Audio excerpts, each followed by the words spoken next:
Okay, so I'm doing this boomerang generation question from the textbook on page 170. And this is testing the results that in 2012, a higher percentage or higher proportion of young adults are living back with their parents than what occurred back in 2000. And so the first thing we want to do is create the hypotheses. And so I did this already. Actually, I'll be truthful. I thought I had recorded this, so this is the second time I'm doing it. Hopefully I do at least as good a job. So HO is the null hypothesis is no, the two proportions are the same. Anything different is just sampling error and can be explained by random chance.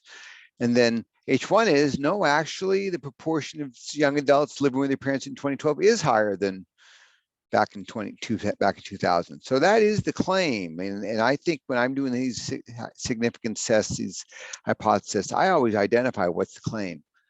So then we've got some numbers that they gave us. And I think what I'm going to do is copy those onto the screen so that I can go to another web page and they'll carry along. So I know back in 2012, when he wrote this book, there were 194 young adults moved back home out of 808.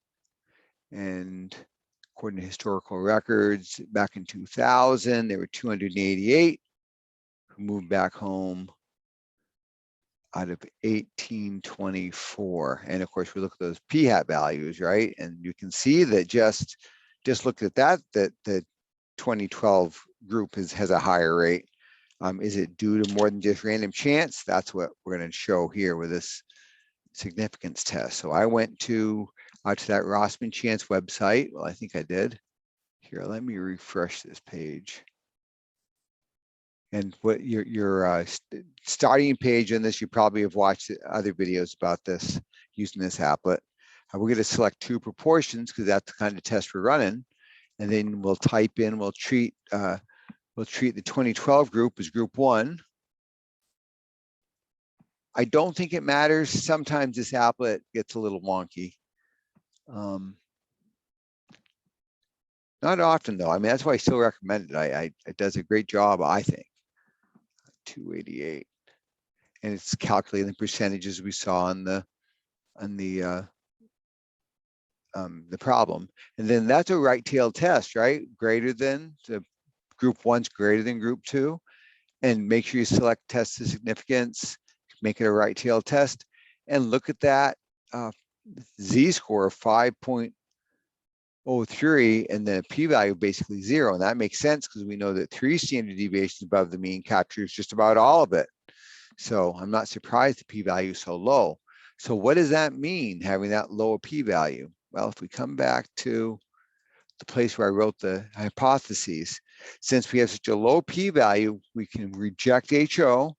So that would tell me that the data supports the claim.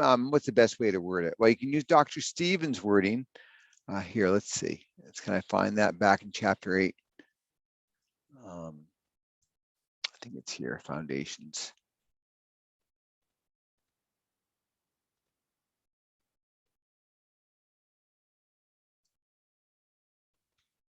We'll get there. Here we go. Now, the alternative hypothesis was the claim, right? I identified that. So we rejected the null hypothesis. So we can say the data supports the claim that a higher proportion of young adults in 2012 are now living with their parents compared to what was happening back in 2000. Okay. Now, the other thing I pointed out, if you watched some of my notes last week, I have that flow chart in my notes, and this is some things that I had set up years ago. Here it is. It was HO was the claim, and we rejected HO. So if you use the flow chart, the original claim was HO, it was H1, and do we reject HO? Yes, so we say the sample data supports the claim that the proportion of young adults in 2012 that live with their parents is indeed higher than what was happening back in 2000. It's basically the same kind of wording. MyOpenMath tends to use this kind of wording. Of course, WebAssign is based in Dr. Stevens' book, so they'll tend to go with Dr. Stevens' wording. They say the same thing. What I don't want you to be doing is with these testing, and some people, I'm sure some people still do it, is saying that, hey, that the sample proportion for 2012 is higher than sample proportion for 2000. Done deal. Well, you got to show that it's not just due to chance, and that we do that with significance testing. Okay, so hopefully this helps you out, and I hope this recorded this time.